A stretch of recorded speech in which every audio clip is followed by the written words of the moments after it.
2018년 결혼정보회사 듀오라는 회사에서 결혼할 때의 그 상대방의 조건으로 무엇을 보느냐라는 것으로 설문조사를 했습니다.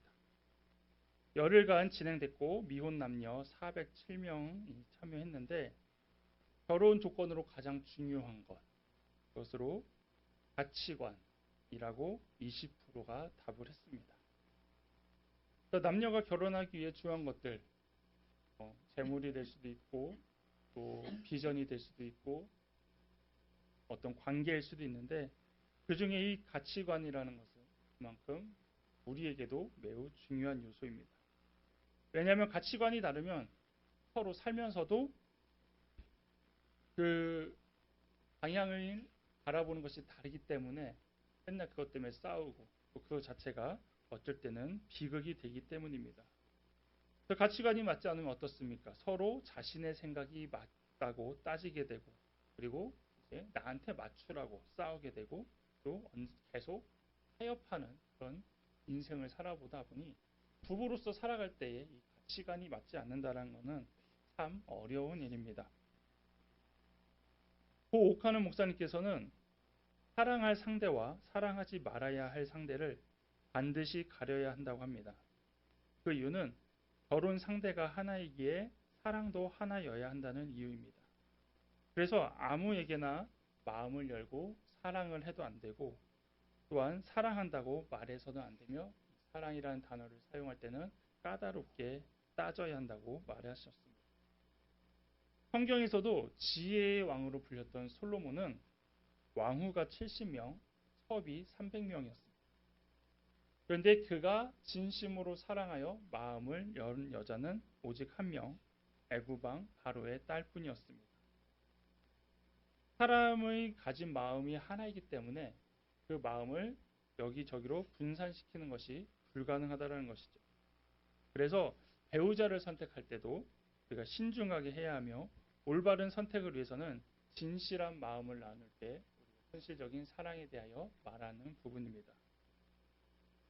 또한 이제 예수님을 믿고 구원을 받은 하나님의 자녀들도 하나님을 사랑한다는 것이 말처럼 쉽지 않다라는 겁니다. 상당히 까다로운 문제인데 그 이유는 하나님을 사랑할 때에 어떻게 적당하게 사랑할 수도 없으며 사랑하는 마음을 여기저기로 분산시킬 수도 없기 때문입니다. 그러면서 우리는 계속 하나님을 사랑한다 이렇게 말하기 때문에 우리가 하나님 사랑한다라는 것에 대해서 다시 한번 생각해 봐야 된다라는 거죠. 그리고 하나님을 향한 사랑이 까다로운 것은 뭐냐면 하나님을 사랑하기가 어려운 것이 아니라 하나님을 사랑한다는 것은 우리가 전부를 부어야 하는데 우리가 그렇게 하지 못할 때도 있고 그리고 하나님도 사랑하고 내가 좋아하는 것도 사랑하는 이런 부분도 있다 보니 하나님을 사랑하는 것을 까다롭다라고도 표현한다라는 것이죠. 그렇지만 예수님께서는 이렇게 말씀하십니다. 마태복음 22장 37절에 예수님께서 이르시되 내 마음을 다하고 목숨을 다하고 뜻을 다하여 주 너희 하나님을 사랑하라 하였으니 아멘. 여기 보면 마음과 목숨과 뜻은 구분되어 있지만 이것은 결국 뭐냐? 내 전부를 다 바쳐서 사랑해야 된다는 걸 강조하는 것입니다. 즉 하나님께는 그냥 마음만으로 사랑하는 것으로 끝나는 게 아니라 나의 인격과 나의 전부까지도 드리는 그런 사랑을 해야 된다는 것을 말씀하고 계십니다. 하지만 만군의 여호와인 하나님을 사랑한다고 입으로만 하면은 우리는 제대로 된 사랑을 하지 않는 거라는 것이죠. 우리의 힘으로 하나님을 제대로 사랑할 수 없는 이유는 우리에게 심각한 문제가 있기 때문에 우리가 하나님을 사랑한다고 하지만 실제로는 하나님 앞에 올인하는 모습은 잘 보여주지 못하고 있습니다. 근데 왜 그렇게 됐냐? 아담의 범죄 이후 이제 인류는 부모로부터 받는 본성으로 인하여서 하나님을 온전히 사랑할 수 없게 되었습니다. 그 마음은 항상 세상을 사랑하려고 하고 자기를 사랑하려고 합니다. 그래서 우리가 의지를 갖지 않으면 어느새 하나님보다는 나 자신을 사랑하는 모습으로 세상을 사랑하는 모습으로 계속 되돌아간다는 것이죠. 하지만 놀랍게도 예수님을 만나고 나서는 이제 그 마음이 바뀌어서 하나님을 먼저 사랑하고 그다음 우리를 사랑하는 모습으로 계속 부어주신다는 것입니다.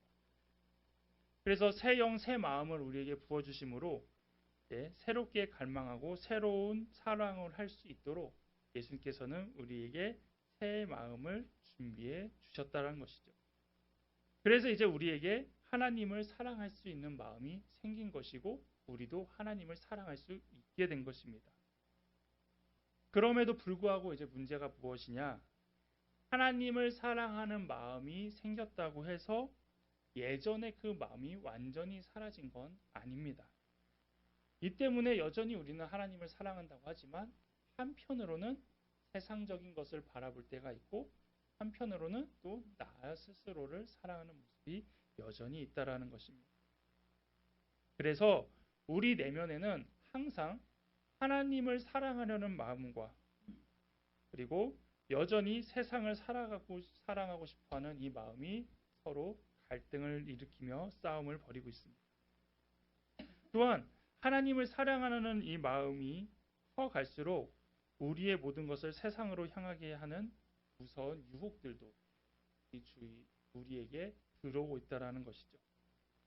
그래서 사람들은 어떻게 얘기하냐?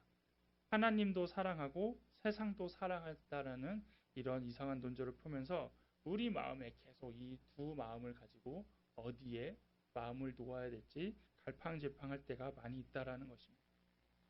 하지만 이 모습은 하나님 앞에서는 이율배반적인 모습이며 모순투성이인 모습일 수밖에 없습니다. 그래서 하나님께서는 이제 이렇게 살아가는 사람들에게 경고를 하죠. 15절에 이 세상이나 세상에 있는 것들을 사랑하지 말라. 누구든지 세상을 사랑하면 아버지의 사랑이 그 안에 있지 아니하니. 아멘. 하나님께서는 이 세상이나 세상에 있는 것들을 사랑하지 말라고 하십니다. 그 이유는 무엇일까요? 왜냐하면 세상도 하나님이 분명히 만드신 창조물이기 때문에 사랑할 수도 있는 것이고 또 하나님 사랑, 이웃 사랑이기 때문에 또 이웃도 세상으로 여기면 이웃도 사랑하는 걸로 볼 수 있지만 여기서 말씀하시는 것은 그런 시각으로 보는 것이 아니라 먼저는 예수를 믿음으로 세상을 사랑해서는 안 되는 사람으로 우리는 변화를 받았기 때문입니다. 우리가 예수님을 믿었다는 것은 새로운 피조물이 되었다는 것이죠. 새로운 피조물이 되었다는 것은 시각이 바뀌고 중심이 바뀌고 이제 모든 가치관들이 바뀐 것을 말하고 있습니다. 그래서 새로운 피조물은 뭐냐? 이제는 하나님보다 세상을 더 사랑할 수 없는 존재가 되었다라는 겁니다. 이전에는 계속 세상의 것을 먼저 생각하고 나를 먼저 생각하고 인간적인 것을 먼저 생각했다라면 하나님을 알고 나서부터는 예수님을 믿음으로 구원받은 자녀가 돼서부터는 이제 하나님이 먼저가 되는 모습이 되었다라는 것입니다. 그렇기 때문에 이제 하나님께서는 경고하고 계신다라는 것입니다. 새로운 피조물은 어떤 사람이냐? 그래서 성령이 충만한 사람입니다. 성령이 충만하면 요엘 2장 28절에는 다음과 같은 일이 일어난다고 기록되어 있습니다. 그 후에 내가 내 영을 만민에게 부어주리니 너희 자녀들이 장래일을 말할 것이며 너희 늙은이는 꿈을 꾸며 너희 젊은이는 이상을 볼 것이며. 아멘. 여기는 어떤 사람들이 나옵니까? 꿈꾸는 사람, 환상 보는 사람, 예언하는 사람. 근데 이런 사람들이 각각 따로따로 있다는 게 아니라 결국은 어린아이로부터 어른들까지 성령 충만을 받으면 하나님 나라를 향한 비전을 마음에 갖게 된다는 것을 표현하는 것입니다. 동시에 하나님의 경고도 어떤 특정한 연령대에만 하는 것이 아니라 믿는 사람들 모두가 들어야 하기에 지금 이 말씀은 현재를 살고 있는 우리에게도 유효하고 또 경고도 동일하다는 것입니다. 그 둘째로 이제 세상에 마음을 주고 세상을 사랑했을 때 이제 손해를 볼 수 있다라는 것이죠. 15절 뒷부분에 보면 누구든지 세상을 사랑하면 하나님의 사랑이 그 안에 있지 아니한다고 했습니다. 즉 하나님을 몰랐을 때 세상을 사랑하는 것과 하나님을 알면서도 세상을 살아가는 것은 분명히 다르다는 것입니다. 하나님과 우리의 관계는 이제 서로 나눌 수 없는 관계가 되었다라는 것이죠. 만약 우리가 하나님의 사랑을 마음속에서 느낀다라면 그 사랑을 느끼는 사람은 이제 하나님을 사랑할 수 있게 된다라는 것입니다. 반대로 하나님이 나를 얼마나 사랑하는지 느끼지 못하는 사람은 그 사람은 하나님을 사랑할 수 없다라는 것이죠. 그래서 우리가 하나님을 사랑할 수 있는 이유는 우리가 먼저 하나님을 찾아서 사랑하는 게 아니라 하나님의 사랑을 받았기 때문에 그 사랑에 대한 것이 하나님이 주신 사랑임을 알고 표현할 수 있게 된다라는 것입니다. 그리고 우리가 하나님의 사랑에서 마음을 드릴 때 하나님께서는 그 마음에 사랑을 더 풍성하게 부어주신다라는 겁니다. 그래서 제가 주일 때도 감사를 표현하라고 얘기했을 때 그 얘기했습니다. 감사를 표현하면 표현할수록 하나님께서는 더 큰 감사의 조건을 주시듯이 사랑도 받았다라는 것을 표현하면 표현할수록 하나님께서는 더 큰 사랑으로 우리에게 부어주신다라는 거죠. 그러니 그런 하나님 사랑을 떠나 세상을 사랑한다는 것은 도리어 우리에게 큰 손해가 생긴다라는 것입니다. 그래서 오늘 본문에서는 세상을 사랑하고 하나님을 사랑하는 것은 서로 배타적인 관계라고 말하고 있습니다. 하나님을 사랑하는 만큼 세상을 적게 사랑하는 것이고 세상을 사랑하는 만큼 하나님을 덜 사랑하는 관계이긴 하지만 결국에는 그런 비율을 따지라는 게 아니라 하나님께서는 전적으로 온전히 하나님을 사랑하라고 말하고 있다는 것이죠. 그래서 세상을 사랑하면 하나님의 사랑이 떠나고 하나님의 사랑을 받아들이면 세상의 사랑이 떠나게 된다는 것입니다. 그래서 둘을 동시에 사랑할 수 없으며 예수님도 두 주를 섬길 수 없다는 것은 사람들은 계속 균형을 맞추려고 그래요. 하나님도 50% 사랑하고 세상도 50% 사랑하면 이것도 좋고 저것도 좋은 거 아니냐. 근데 사랑만큼은 하나님만큼은 50대 50으로 하라는 게 아니라 100대 0으로 정확히 온전히 하라는 것입니다. 왜냐하면 우리가 그거를 해보지 않습니까? 하나님 사랑 50% 해보고 세상 사랑 50% 해보려고 했지만 결국엔 어떻게 됩니까? 하나님의 사랑 50을 지키기가 어렵고 세상을 더 사랑하는 비중으로 항상 넘어가기 때문입니다. 또한 예수님을 믿는다고 하면서 하나님을 사랑하지 않는다라는 것, 이거 자체가 벌써 모순이라는 것이라는 거죠. 그리고 그 자체가 또 우리의 인생 가운데 다양한 손해로 나타난다라는 것입니다. 왜냐하면 하나님을 사랑하지 않는 사람에게는 마음의 평안이 없고 기쁨이 없고 진정한 행복이 없기 때문입니다. 이것은 우리가 눈에 보이는 어떤 가치로 따질 수는 없지만 결국에는 이것만큼 손해보는 것들이 없다라는 것이죠. 세상의 사랑을 대표하는 것이 무엇이냐면 오늘 대부분 세상의 사랑을 표현합니다. 근데 실제로 보십시오. 세상에서 살아가는 사람들.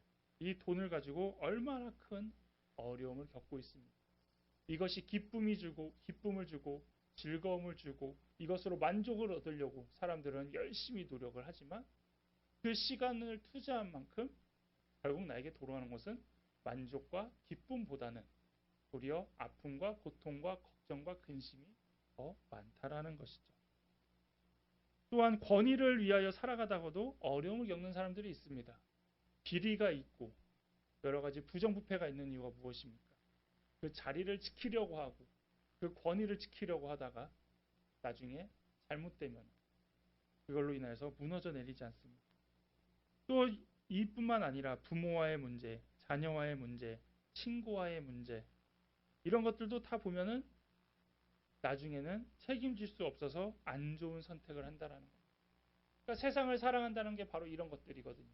나의 만족과 나의 기쁨과 나의 행복을 위하여서 하려고 했던 모든 것들이 결국엔 나에게 돌아오는 건 아픔과 근심과 슬픔이라는 겁니다. 하지만 하나님을 사랑하려고 했던 사람들, 비록 그 삶이 아픔일 수도 있습니다. 어려움일 수도 있습니다. 슬픔일 수도 있습니다. 하지만 나중에 남는 것은 그것보다는 위로와 평안과 하나님의 씻김이 있기 때문에 같이 그것들로 힘겨워하기보다는 기뻐하고 즐거워하고 찬양하는 모습이 된다라는 것이죠. 출애굽기 20장 6절에 나를 사랑하고 내 계명을 지키는 자에게는 천대까지 은혜를 베푸리라. 아멘. 하나님께서는 이렇게 약속을 하셨는데 이것은 이 세상에서만 유효하며 유한한 것을 사랑하는 모습으로 봤을 땐 누가 봐도 미련한 모습이 될 수 있다라는 것입니다. 그래서 우리에게는 천대까지도 책임져 주시는 하나님의 사랑을 따라야지 이 땅의 유효한 것들을 사랑하면서 살아가는 것은 이제 미련한 모습으로 우리는 봐야 된다라는 것이죠. 또한 우리가 세상을 사랑하지 않아야 할 이유는 이제는 우리는 세상을 사랑할 수 없는 사람이 되었다라는 겁니다. 무슨 얘기냐? 이제 우리의 아버지는 하나님이십니다. 그렇다면 죄의 사함을 받고 사탄의 지배에서 벗어난 우리가 다시 세상으로 돌아갈 일이 없다라는 것입니다. 세상이 주는 정욕과 이생의 자랑이 좋아 보이지만 그것에 매여 살다가 보면 손해를 보거나 망하는 경우가 많습니다.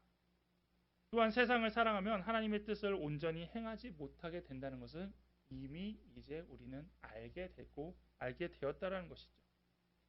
그렇게 되면 우리는 영원한 생명을 얻지 못할 위험이 있습니다. 물론 우리가 이렇게 살아갈 때에 현실적인 문제가 있어서 이 세상과 아예 막 떨어져 살 수 있는 상황은 아닙니다. 도리어 사람들은 세상과 멀어지면 공감하지 못할 것이다. 그 세상을 살아갈 때 우리가 함께 섞이지 못할 것이다 라고 생각합니다. 그런데 그 문제들 때문에 우리가 고민하고 걱정하고 근심하고 있는 것보다는 도리어 하나님께 나온다라면 위로와 기쁨과 평안과 소망을 얻게 된다는 것이죠. 그래서 간혹 적당히 하려는 사람들이 있습니다. 어느 한쪽으로 치우치지 않고 앞에서 얘기한 대로 세상도 적당히 사랑하고 하나님도 적당히 사랑하고 이건 무엇입니까? 어디 한 곳에 내가 손해를 보면 그것으로 만회하겠다라는 이런 이중적인 마음이죠. 근데 이것은 지혜로운 게 아니라 도리어 미련한 모습이라는 것을 말씀하고 계십니다. 왜냐하면 하나님께서는 분명히 하나만을 선택하라고 말씀하셨거든요. 하나님을 선택할 것이냐 세상을 선택할 것이냐 그리고 둘은 안 된다라는 것을 명확하게 말씀하고 계십니다. 만약에 둘 다 가능해 라고 하나님께서 말씀하셨다라면 이미 하나님께서도 허락하시지 않았겠습니까? 그래 적당히 사랑하고 나는 떠나지 마 이렇게 말씀하셨을 텐데 그렇게 얘기하지 않고 둘 중에 하나만 정확히 선택해야 된다고 말하고 계십니다. 왜냐하면 이 둘 다 같이 사랑한다는 것은 우리의 생각과 우리의 이론으로는 가능할 것 같아요. 내가 잘 컨트롤할 수 있고 내가 잘 조율할 수 있을 것 같지만 사람은 그렇게 창조되지 않았습니다. 그리고 하나님은 우리를 창조하셨기 때문에 그걸 잘 알고 계십니다.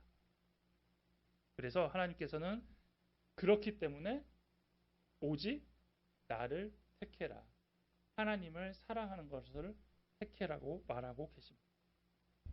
여러분, 세상에 살면서 하나님을 사랑할 수 있는 방법은 세상의 것을 보지 않고 하나님의 것을 보는 것입니다.